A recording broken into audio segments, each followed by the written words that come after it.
এইটা এই যে এটা খুব খুব ক্লেভারলি ডিজাইন করা হয়েছে এবং আমাকে বুঝতে হবে যে এটা কিন্তু এলন মাস্কের ডিজাইন করা যন্ত্র। এই যন্ত্রের মধ্যে আমি কতগুলো পজিটিভ জিনিস বলছি, সেটা হচ্ছে এই দিকটা হচ্ছে পুরো রেডিয়েটার। সে কী করছে, হিট ভেতরে ঢুকতে দিচ্ছে না, বাইরের হিট।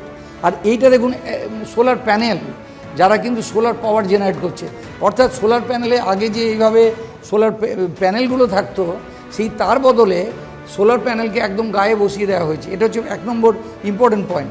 দ্বিতীয়, আপনারা দেখবেন যে ইসরোতে চন্দ্রযানের সময়তেও এখান থেকে প্রপালশান ইউনিট যে গ্যাসটা বেরোচ্ছিল, থ্রাস্টার বেরোচ্ছিলো এটার নিচ থেকে, সেইটা কিন্তু করেনি। সেইখানে এটা কিন্তু পুরোপুরি ডিটাচেবল এবং এটা হচ্ছে ট্রাঙ্ক, এর মধ্যে সমস্ত মেটেরিয়াল, লাগেজ এই সমস্তগুলো থাকছে। এবার এইটা হচ্ছে ক্রু মডিউল, ক্রু ড্রাগনটা খুব এক্সাইটিং। যখন 100 কিলোমিটার উঠে গেল, বাতাস যেহেতু আর নেই, এই ঢাকনাটা অটোমেটিক্যালি খুলে রেখে দেওয়া হলো। কেন এই ঢাকনার কোনো দরকার নেই, কারণ সেখানে কোনো বাতাস নেই, এই জায়গাগুলো কোনো ফ্রিকশান হচ্ছে না। এখানে কি কি দেখতে পাচ্ছি, অলরেডি কিন্তু ডকিং পোর্টটা খোলা অবস্থাতে যাচ্ছে। আচ্ছা, এবার কে নিয়ে যাচ্ছে, পাওয়ার পাচ্ছে কোথা থেকে? এখানে দেখুন 2-2-4 আর এখানে 2-2-4, এই 8খানা সুপার ড্র্যাগো মোস্ট পাওয়ারফুল ইঞ্জিন আছে থ্রাস্টার। তারা একদম ক্রু মডিউলের সঙ্গে যুক্ত, যেটা অ্যাবসলিউটলি নতুন। এর আগে কী হতো, ক্রু মডিউলকে সেপারেট রাখা হতো। অ্যাপোলো 11-এ কী দেখেছি, অ্যাপোলো 11-এ ক্রু মডিউল আলাদা, সার্ভিস মডিউল আলাদা, সেটা থেকে প্রপালশন হচ্ছে। এমনি চন্দ্রযান 3-তেও দেখেছি, দুটো মডিউল আলাদা। এখানে কিন্তু ক্রু মডিউল এবং মোস্ট পাওয়ারফুল থ্রাস্ট একসঙ্গে আছে। এটা হচ্ছে মোস্ট ইম্পর্টেন্ট ইনোভেশন। আরেকটা ইম্পর্টেন্ট কথা বলছি, এই যে আপনারা 3টে করে স্পট দেখতে পাচ্ছেন, এই তিনটে এখানে 3-4-12টা থ্রাস্টার আছে, মাইক্রো থ্রাস্টার। আর আছে 4খানা থ্রাস্টার আছে, দেখুন ফরওয়ার্ড থ্রাস্টার, 4টে দেখা যাচ্ছে কিনা যায় না, 4টে থ্রাস্টার আছে।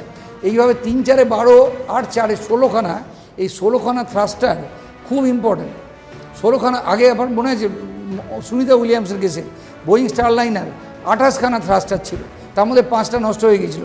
এইখানে আছে 8খানা সুপার ড্র্যাকো, সেটা প্রচণ্ড পাওয়ারফুল, আর প্রচণ্ড অল্প পাওয়ারফুল আছে 16খানা।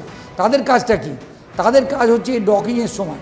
আপনারা নিশ্চয়ই লক্ষ্য করেছেন, যখন ডকিংটা হচ্ছে বিভিন্ন জায়গা থেকে গ্যাস বেরিয়ে যাচ্ছে বিভিন্নভাবে। এই থ্রাস্টারগুলোর কাজই হলো একে 3টে মোশন দেয়া। একটা হচ্ছে এইভাবে, একটা এইভাবে, আরেকটা এইভাবে। এই যে রোল, ইয়াও এবং পিচ, এই 3টে রোটেশন দেওয়ার জন্য, 3টে অ্যাক্সিসের চারিদিকে রোটেশন দেওয়ার জন্য এই 12খানা থ্রাস্টার রয়েছে এবং এই 4টে মিলে 16খানা। ফলে এদের পাইলট হিসাবে আমাদের শুভাংশু শুক্লার কাজ ছিল যে অ্যাবসলিউটলি প্রিসাইসলি এই 3টে যে আক্সি আছে, এই 3টে আক্সিকে একদম এইখানে যে হারমোনি পোর্টের যে স্পেস মডিউল যেটা, তার সঙ্গে এক্স্যাক্টলি অ্যালাইন করা, ডান দিকে বাঁ দিকে ঘুরিয়ে, সামনে পিছনে ঘুরিয়ে, এইভাবে যে 3টে রোটেশন আছে, এই 3টে রোটেশনকে ঘুরিয়ে এক্স্যাক্টলি এইভাবে যোগ করা, এবং ভেতর থেকে 3টে হাত এসে এই 3জনকে টেনে নিয়ে যখন সফটলি টেনে নিল, তখনই হলো সফট ডকিং। এইটা যখন হলো 99% জব ইজ ডান। এরপরে শুধুমাত্র ল্যাচ বন্ধ করে দেওয়ার কথা। 12খানা ল্যাচ আছে, 12টা ল্যাচ যখন ঝটাঝট বন্ধ করে দেওয়া হলো, তখনই হার্ড ডকিং হলো। হার্ড ডকিং পরে কী পড়ে রইলো, এইখানে একটা প্রেসারাইজ চেম্বার পড়ে রইলো, যেখানে আমাদের মহাকাশচারীরা বসে আছে। এইখানে দেখুন একটা ফাঁকা জায়গা, যার মধ্যে প্রেসার কিন্তু 0।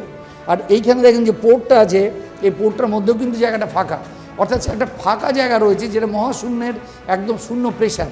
এর ভেতরে একদম নর্মাল প্রেসার, এর ভেতরে নর্মাল প্রেসার, কিন্তু এদের মধ্যে যে ব্রিজটা, যে টিউবটা, যে ব্রিজটার মধ্য দিয়ে মানুষ যাতায়াত করবে, সেই ব্রিজটা কিন্তু মহাশূন্যের মধ্যে ছিল, কাজে তার প্রেসার 0 ছিল। এখন কাজটা কি, প্রথমে এই সিল, যদি কোনো লিক থাকে, এই যে লাগানো হলো, অবশ্যই ধারে লিক থাকবে, সমস্ত কিছু ব্লক করা হবে এবং অটোমেটিক্যালি লিক ব্লক হয়ে যাওয়ার কথা। তা সত্ত্বেও লিক চেকিং হবে কন্টিনিউয়াসলি এবং তাকে প্রেসারাইজ করা শুরু হবে। তার প্রেসার কন্টিনিউয়াসলি মনিটর করবে পৃথিবী থেকে নাসার মানুষ। নাসা যখন দেখবে যে প্রেসারটা এক্স্যাক্টলি কনস্ট্যান্ট আছে, প্রেসার এতটুকু ফল করছে না, তখনই কেবলমাত্র গো অ্যাহেড দেবে, যাতে এই মহাকাশচারীরা ISS-এর মধ্যে ঢুকতে পারে।